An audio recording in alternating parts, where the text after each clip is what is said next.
phobia therapy, like, so you've got fear of heights, right? So I don't know how it represents itself.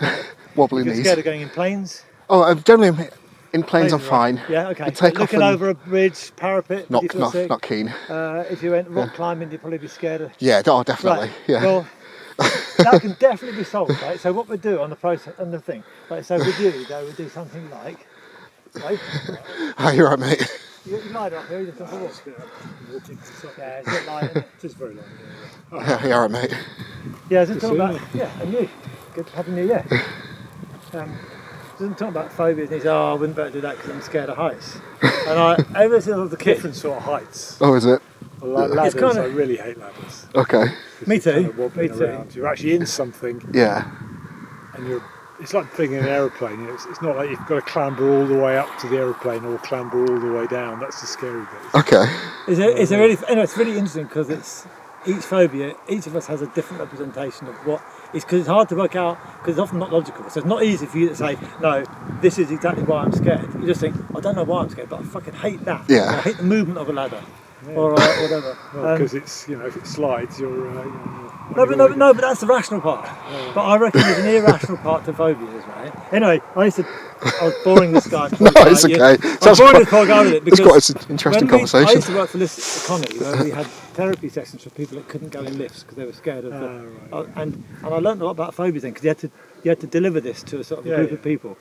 But the success rate, if they would be up for it, I've never known a success rate in any form of therapy that's as good as phobia confronting, right? Yeah. So you could easily, people that were scared of even looking over a parapet, by the end of the day you can have them looking over, almost, as long as they committed themselves to what you're trying to get them to do. And all you're doing is getting them immersed in it, right? Yeah. Feel comfortable about a metre away. Yeah, so exactly. Yeah. So you everybody walk towards the edge only till you feel slightly uncomfortable and then stay where you are, right? Yeah. And they have to stay 20 minutes. And just get the feeling of what it's like. Yeah, and you're not dying. You're not actually dangerous. Yeah. There's nothing scary about this. And then gradually you can get them nearer. And everybody in the group, you could get them in the end to just being comfortable with being very near the edge. And they thought they'd never. And they're going, fucking hell, how do you do that? And it took a 4 hours training session, and they're much better. So I sort of think it's quite fun how, even with phobia, I never did the spider one, but we had to do courses on other things like enclosed spaces, other things, and all of them, as long as the person doesn't say, "Oh, fuck off, I'm not doing it." Yeah. As long as you engage with a spider, actually, don't try and push the feeling away. Just embrace the fear. Just accept it and just feel it, and then just. But only small enough doses, right? But just be comfortable with that feeling for quite a while, and then your body just calms down. Yeah, because it's actually, no kid is born with it, so you realise that it's actually self-perpetuating. So, say for instance, if you're slightly scared of going off a precipice, you'll find that people going, "Oh, for all my life I've always gone, oh, fuck off, I'm going this way round." The avoidance helps to cement. Does the opposite way around. But it's interesting, isn't it? Except It's very interesting. Yeah, but just in a small enough amount. Yeah. Because if somebody, the kind of old school way of getting you to swim by pushing you in the deep end. Yeah. A small percentage of people that works for. But it's only a small percentage. The rest of them now won't go ever near fucking water again. And a small percentage are dead. That's true, yeah. The old school military style of like, just kick them out of the aeroplane, they'll figure it out.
That's the point. Before you fly off, what is your Instagram?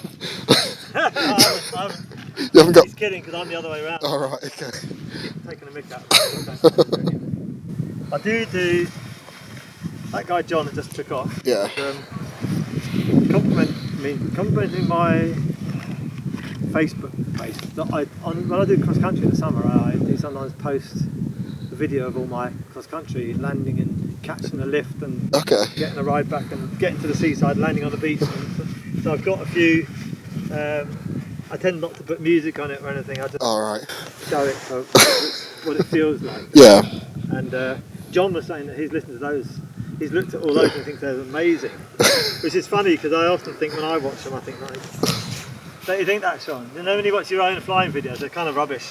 They're kind of like, they're very personal. You might sort of enjoy bits, but you think nobody else would enjoy it. Yeah. But John was saying earlier that he's watched some of my XE videos, which is long and boring, kind of 20 minutes or something. And he said like how good it is to sort of see it. It's funny that people think it's good, but I think Oh, okay, yeah, because it's informational, isn't it? I guess so, but it's nearly always the same. Like, obviously I enjoy it, but I sort of think, how does people... It's, you know, like when you're on it, you know, you've got to be brutal with editing, don't you? Yeah. You know, more brutal than you want, than you think you have to be. Yeah, usually with my videos, It's a nice shot, you can't include every nice shot, or it's something becomes... yeah, I lose about 80% of the content I film. It's really hard to do it well. I think it's like the old days, you know, when there was like those slide shows. Like did your parents never show you your holiday snaps from? No. Yeah, with those little slides. You know? Yeah, and the little rotary thing. Yeah. Like keep drawing up. And like you'd be like interested, and be like, yeah, like this looks cool. And then after about 5 pictures, you're like, fuck. Yeah, I'm bored of this now. Yeah, it's the same thing from a different angle. Right, you get all the instruments out, get them all calibrated. So which gliding school do you recommend? Because I think you've tempted me to Yeah, just to look, just to have a look. I think what most schools do anyway, if you're not sure, 100% sure, all the training is about 10 days. Okay. Right, 10 full days of training, and you're normally signed off to be what they call a club pilot level, right? Which is then you're sort of released to your own devices, and you just have to sort of work, stay in Figure it out. local club coaches and stuff. Do you know what I mean? Okay. Like having sort of like chunky from cheap lines. There's some unsheathed. A couple of pull a car with these. no. You wait till you see the sort of the fatness and it all sort of like comes up overhead. Anyway, I'm talking too much. But yeah, so it takes about 10 days, but that's normally spread out over 10 good days, so you can't do it in a big chunk. You normally find it Okay. suitable light wind days when you can train. But so it's really sort of basic. But if you wanted to just try it out, so you could do just one day normal. Most schools do, like if you do one day, thank you, they'll just like give you a day taster.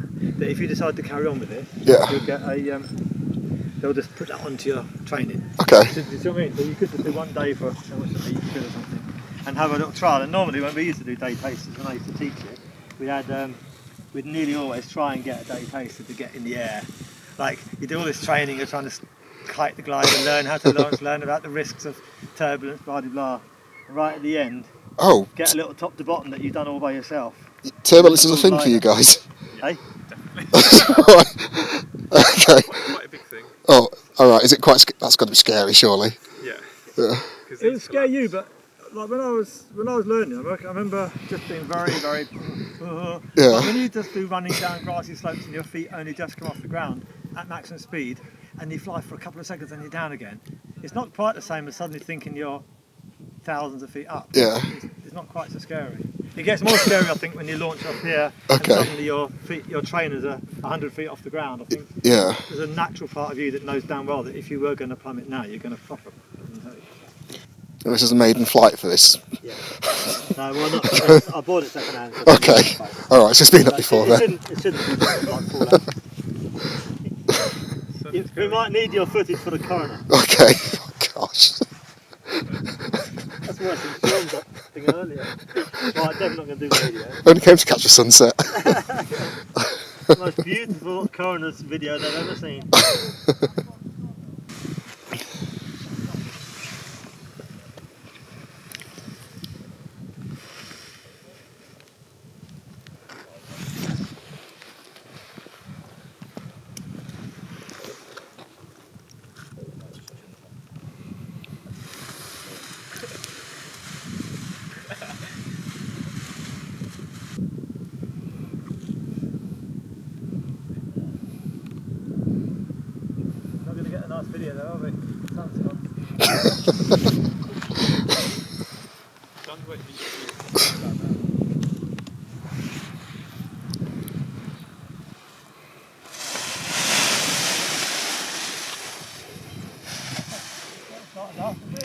Yeah, go.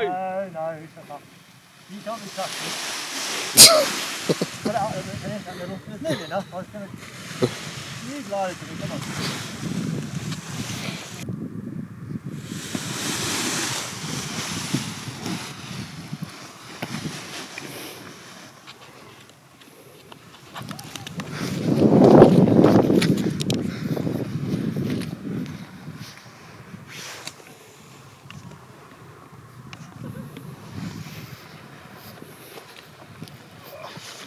Right, go pick him up. Right, nice to meet you, mate. Right, take care.